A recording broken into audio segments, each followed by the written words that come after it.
ഇവിടെ തുളസി എന്ന് പറയുന്ന ഒരു പെൺകുട്ടി ഒരു വീട്ടിൽ വേലക്കാരിയായി നിന്നിട്ടാണ് അവളുടെ ജീവിതം മുന്നോട്ട് കൊണ്ടുപോകുന്നത്. ആ വീട്ടിലുള്ളവർ അവളോട് ഒരു ദയ പോലും ഇല്ലാതെയാണ് പെരുമാറുന്നത്.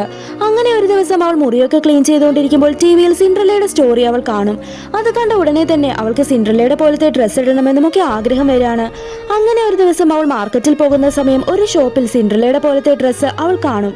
അത് കാണുമ്പോൾ എങ്ങനെയെങ്കിലും അത് വാങ്ങണമെന്നുള്ള ആഗ്രഹം അവളുടെ മനസ്സിൽ വരികയാണ്. കടയിൽ ചെന്ന് വില ചോദിക്കുമ്പോൾ 7000 രൂപയെന്നാണ് അയാൾ പറയുന്നത്. ഇത് കേൾക്കുന്ന അവൾ ഞെട്ടിപ്പോവാണ്. കാരണം അവളുടെ കയ്യിൽ അത്രയും കാശ് കൊടുത്ത് അത് വാങ്ങാനുള്ള കഴിവൊന്നും ഉണ്ടായിരുന്നില്ല.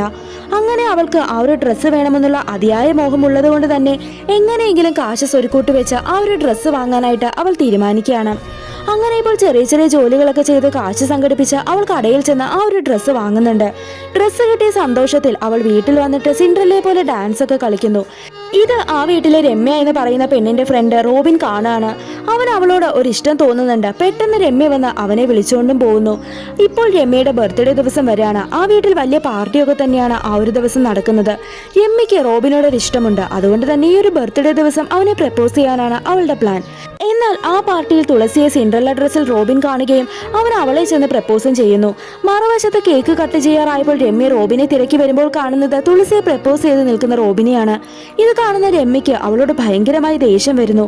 അവളും അവളുടെ അമ്മയും കൂടി തുളസിയെ ക്രൂരമായി തന്നെ കൊല്ലുന്നു.